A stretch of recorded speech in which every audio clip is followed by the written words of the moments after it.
So let's take a look at this chapter 1 review here. So the first thing it says is find that inverse. So here's our f function. So we switch the x and y.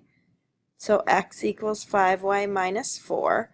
And then we have to solve for y. So we add 4. And then we can divide by 5.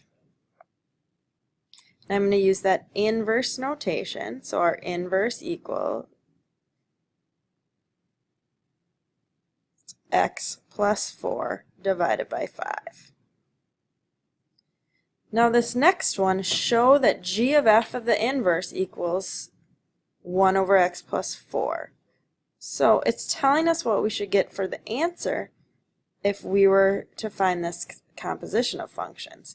And now just a reminder here, f negative 1, that's from problem 1a. So this is really g of, let's try that again, g of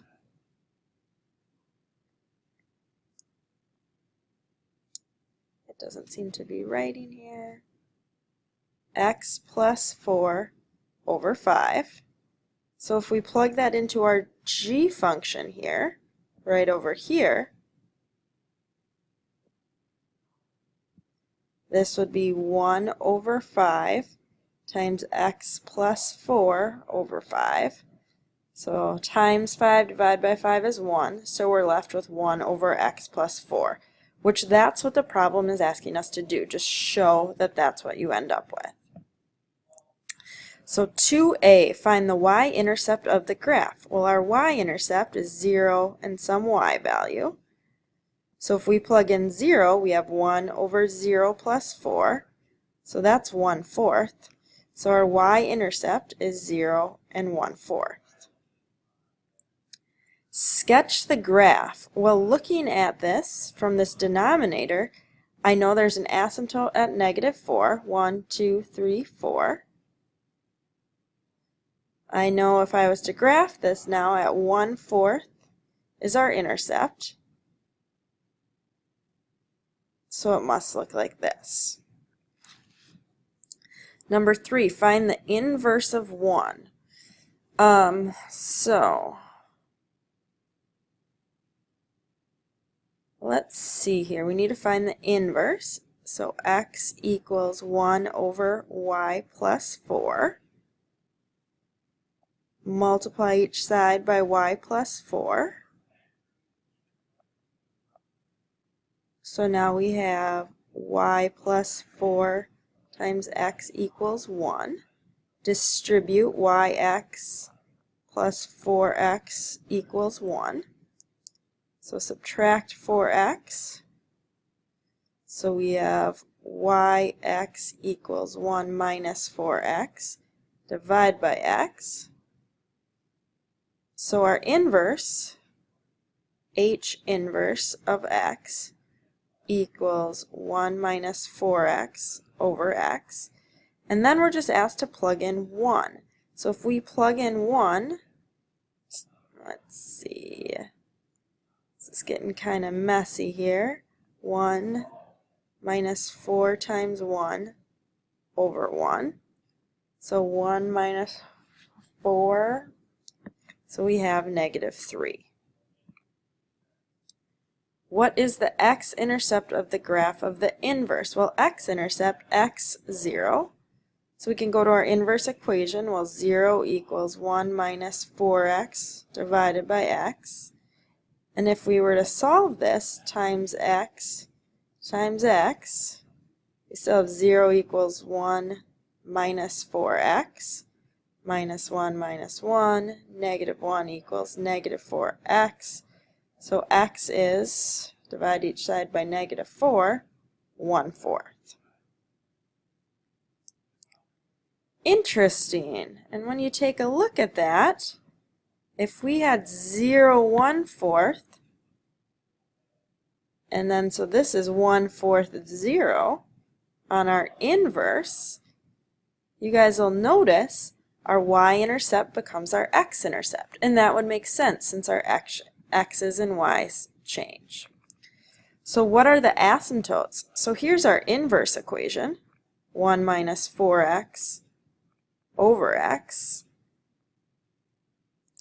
Well, we know that x cannot be 0, so that's got to be one of them. And then the other one, I'm guessing, and I have a hunch here, if we were to graph this, since our asymptote over here was -4, that was our x equals -4 asymptote, we're going to have one that's y equals -4.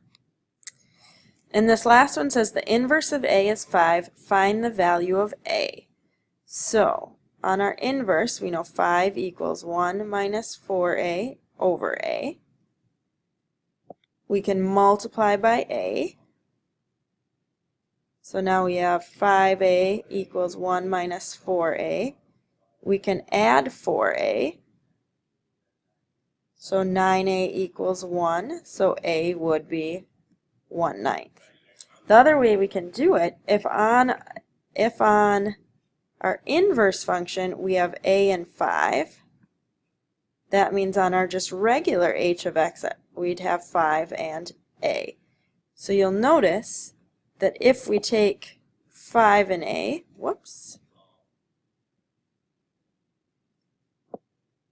right here, if we were to plug that into our original, we'd have 1/9 as well.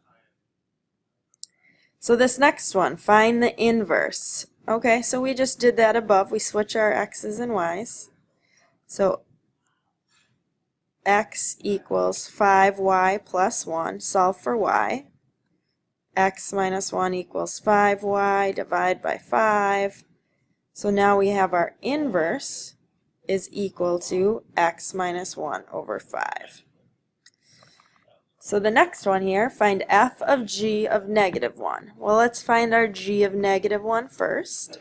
So 2 times -1 squared plus 2. Well, -1 squared is 1, so 2 plus 2 is 4. So now we have f of 4. 4 times 4 plus 1, so we end up with, that should just be 17, not 117, 17. So the next one, write an equation in standard form that's perpendicular. So we have to find the slope here. So let's see, minus 2x, 1 second, let me finish this one. So we got 3y equals 10 minus 2x. Divide everything by 3. So we have y equals 10/3 minus 2/3 x.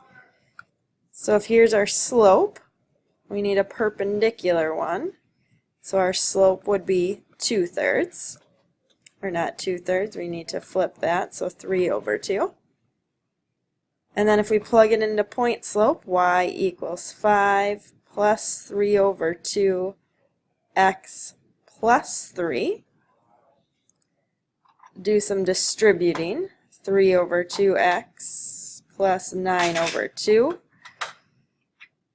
And now we can do some fraction busting here and multiply by 2.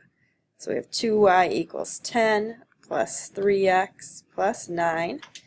Subtract 3x, and we have 2y minus 3x equals 19.